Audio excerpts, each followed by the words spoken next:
I'm Mark Bongers. I'm originally from South Africa. I'm cruising with my wife Kim, who's originally from New Zealand. We both left many years ago. Aloha. My name's Tony Carter. I'm down here in Borneo.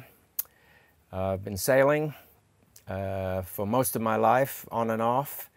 I've been down in Southeast Asia now for just over 4 years and love this area. We're sailing on a Leopard 45 catamaran. She was originally built in Cape Town in 1998. We bought her 6 years ago, spent a year rebuilding her, and have now been cruising for 5 years on her and loving it.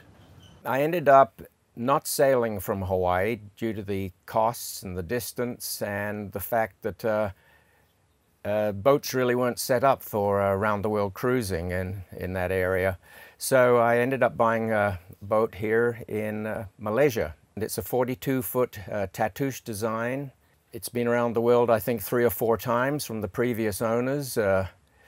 And it's proven to be a very sturdy and reliable boat. And I don't know what else to say about it, except I'm really happy to have it.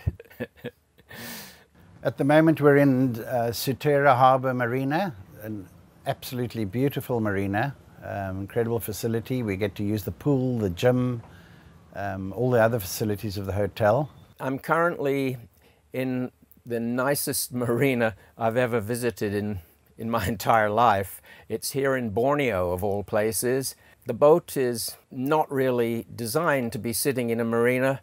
They do have their uses, and I'm delighted to be here. It's afforded me a number of opportunities to do some overland exploring, places where you cannot get to with a boat, Mulu Caves, various places, and it's nice to be able to be here from time to time in a marina. The reason we're here this time is we had to haul the boat out to redo the bottom and do some other work before heading towards the Philippines. And the marina just gives you the ability to put stuff on the dock, to work on the dock, makes it a whole lot easier. And also the coast up here, the west coast of Borneo, there's not that many good anchorages. So this is actually the third marina we've been on this coast. One was Labuan, and the other one was Millie. And for various reasons, in Millie, Kim had to fly out, so it was good. I could just get some stuff done on the boat at the time.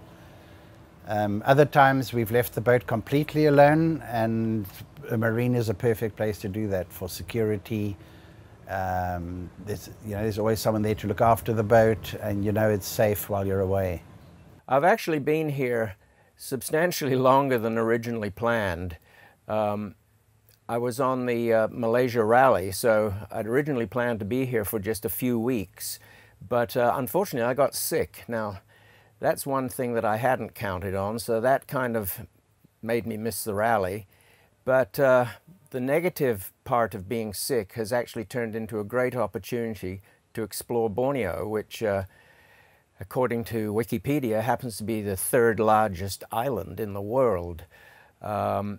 It's an amazing place, and being here has given me the opportunity to visit Thailand twice, flying there of course, Brunei, Sarawak, many places, the east coast of Sabah. I've visited there, all sorts of things that couldn't have done. Well, you can't sail to these places, so it's actually been turned into an opportunity. Plus, of course, there's, sadly, there always seem to be parts required for the boat. It's a never-ending project, basically, whether it's a new boat or an old boat. Talk to anybody that owns a boat, and they're forever doing something or another. Often a reason for being a marina is trying to get services, people to repair things, skilled people who often can't come out to the boat. So you'd go into a marina and you can get an electrician or a specialist for refrigeration. A good example is just recently we were in Brunei and heading across to Labuan, where we thought we'd spend 2 or 3 days. As we left Brunei, the windlass gave up, and so we spent about a month in Labuan waiting for a part to come from Denmark, a gearbox for the windlass. So these are the kind of unexpected ways where you think you'll just pop in, top up with water, do a few things, and you end up staying a lot longer than you initially intended. We often get asked why we spend time in marinas when we're meant to be out there cruising and living the good sort of cruising life. And I mean, the answer to that basically is we come into marinas because we need to.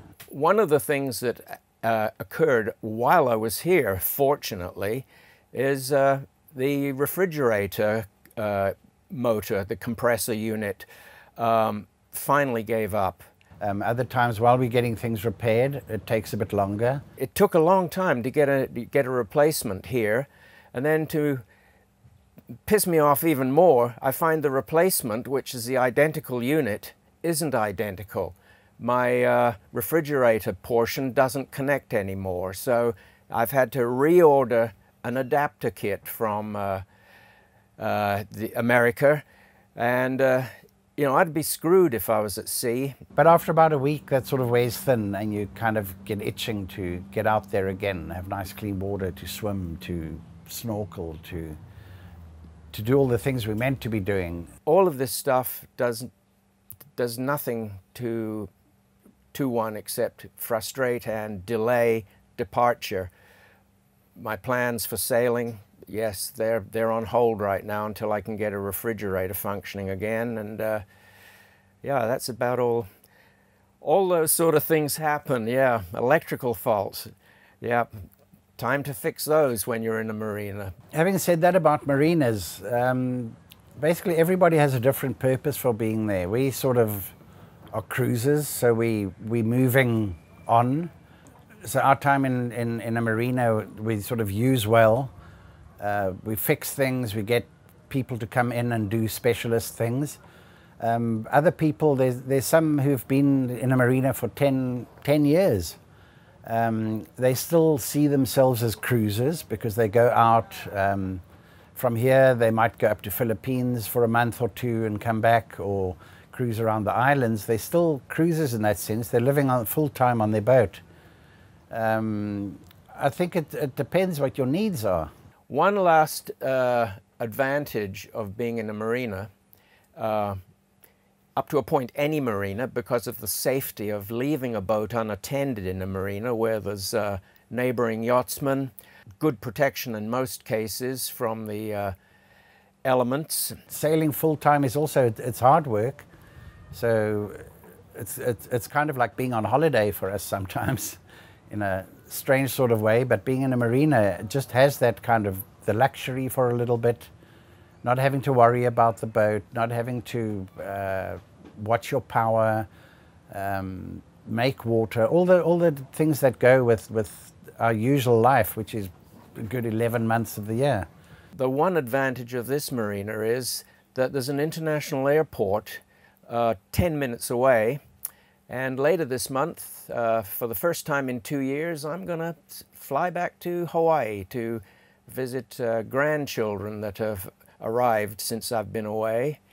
And again, that would be the ultimate reason to leave a boat in a marina rather than unattended somewhere in a bay on anchor. It's just too dangerous. Thieves, storms. So yes, here's to marinas. Love them. So if you take it over a year, you probably spend a couple of, maybe a month in marinas. And the rest of the time we are out there doing what we're meant to be in our natural environment.